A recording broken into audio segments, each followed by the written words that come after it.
What's up, everybody?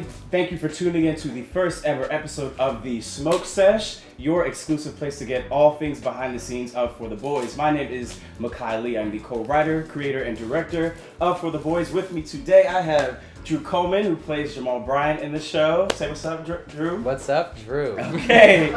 And I have Pierre Marai, the guy with the eye. He's the director of episode 5, as well as the official director of photography for our show. What's up, Pierre? What's up, man? What's up? All right, so let's jump right in. So we're talking about episode 5. It's been 4 months since we've last seen these characters. You know, the first thing we see in this episode is Jamal and Drew.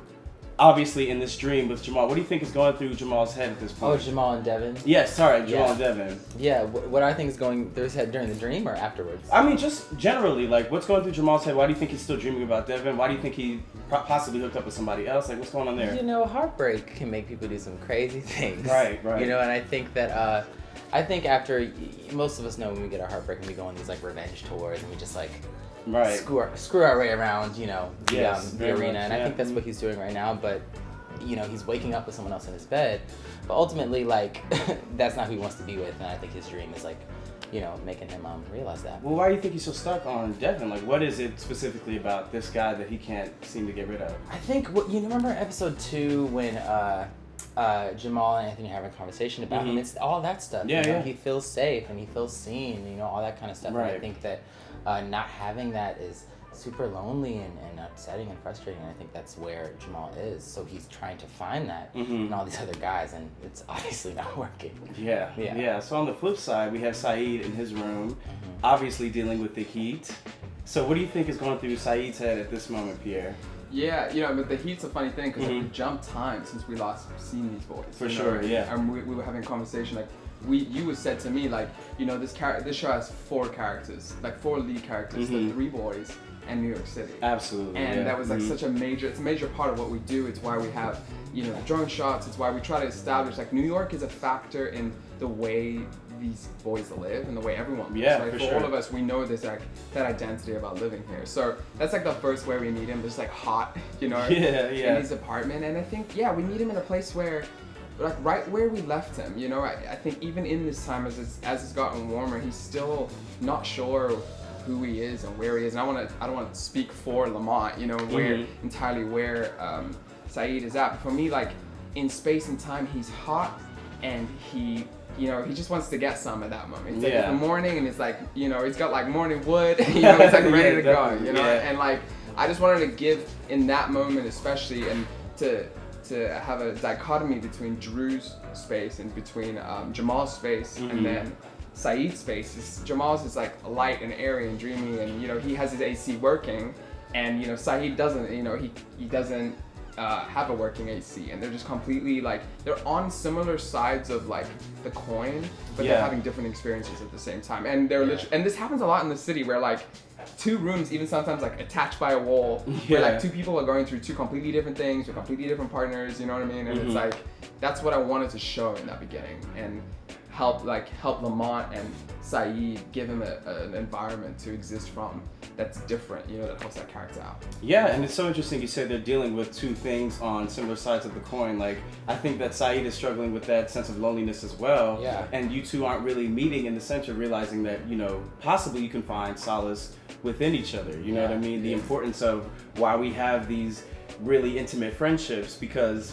here you both are looking for something outside of yourselves, something to fulfill you sexually, and it's not fulfilling you in this way. So do you want to speak more on that? I feel like intimate friendships are really also very complicated. So when they can be while they can be very awesome, they're also just extremely complicated. Yeah, relationships, period. Yeah. So I don't think they feel comfortable like talking to one another, and this is why it's taken 4 months for Jamal to finally tell Saeed like what he's going through internally, you know. So I think it's an embarrassment thing for Jamal, and then for Saeed, you know, a pride thing, and I think they just kind of try to make the other one think that like everything is okay. But then we see this tender moment when they're in the kitchen and, you know, Jamal finally opens up, and you just see that like tenderness that we've kind of been missing for a while. That's awesome. Yeah. So after they have that tender moment in the kitchen, obviously the boys come together and go to brunch outside, a little backyard brunch. How hot was that fucking day? Oh my god! Yeah, we had to keep coming inside afterwards. Every take would come in between because I mean it was crazy, like the heat wave, you know. And we got out there, and I said to Makai, I was like, we need a sheet. And we were like, what? I was like, just any. We need shade. You'll see in the scene that we like covered it. There's a cute. Great idea though. I'm brunch. glad you said that. Oh yeah, and I loved it because it looked great and it worked for like that backyard Brooklyn brunch. But man, it was hot as fuck. So crazy. And that damn dog. Yes, next door too. But yeah, so like in the brunch, we're seeing you guys are talking about all of your respective relationships and Saeed's lack thereof. But obviously we get to what's going on with Anthony, and Anthony is still with Raymond. You know, we're still shipping Raythony or whatever. And obviously we see that Anthony might be struggling with something. Do you want to speak on what you think he might be struggling with? I think it's really interesting that Anthony is the one who is struggling because why you say that? He seems to live his life like the most out loud, you know what I mean? Like the most like fearless and carefree, and you know, I think he just wakes up every day and chooses himself like more than I think either Jamal or Saeed. So it's really interesting for, I think like maybe some of that is like a wall, you know what I mean? Like some of that is like I can choose myself, but like when someone else wants to choose, I'm like, I don't know. It's crazy how walls manifest themselves in different people, you know what I mean? And I don't want to speak to what Anthony or Chandler is choosing to do with Anthony, but you know, when we were talking about like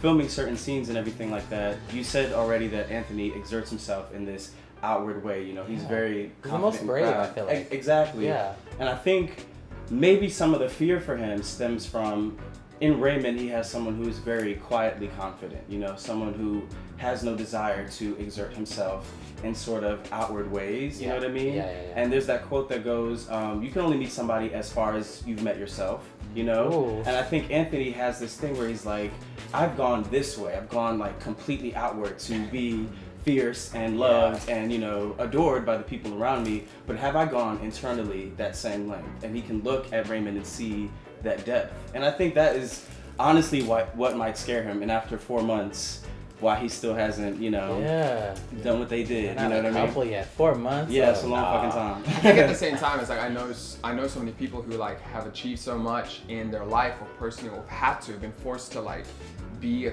kind of person or to be so like confident in who they are, that along the way you had to like skip these steps that you never would have before because you were so focused in protecting yourself to like be where you needed to be. And I feel like, you know, Anthony's got that quality to him where like he is a front runner and has charged so far forward in so many things, and he's looking back and like, well, I haven't, you know, there's so many parts of me I haven't explored yet. Just to be able to walk on the streets and be who I am and how I am with that kind of confidence. You know? It's like we don't like live, I feel like we don't realistically live life taking like one ladder step after the other, you know. Sometimes like it takes these big jumps and then we get to a place and we look back and I'm like, wait, I missed the fundamentals. And like, also, how the hell did I do that? You know what I mean? You're like, how did you get there? So. And I feel like that's where we're meeting him. Is and what's just interesting about it for me is that we know him to be so wise. We, you know, in episode 2, he says all these things about finding a new sense of self and such a mature sense of who he is. But at the same breath, it's so realistic to have that view on yourself and then have these gaping holes in your own internal life. And I think that's where we're meeting him, is why he doesn't want to like share, because he's like, but I'm usually the one with the advice. I'm usually the one that's got these killer things to say. And I love seeing that side of him this season, because we know it's there, but we saw the front runner Anthony, like, you know, episode 1 to 4, the one who's gonna like read, you know, someone for filth and like give the best advice in the room. But now we're getting to see him like not put it on anyone else, and it's really fun. Some cracks, it's really cool to explore, I think. Well, I'm excited to see where Anthony goes this season. You guys be sure to tune in next week for episode 6 of For the Boys. We'll see y'all soon. Bye. Period.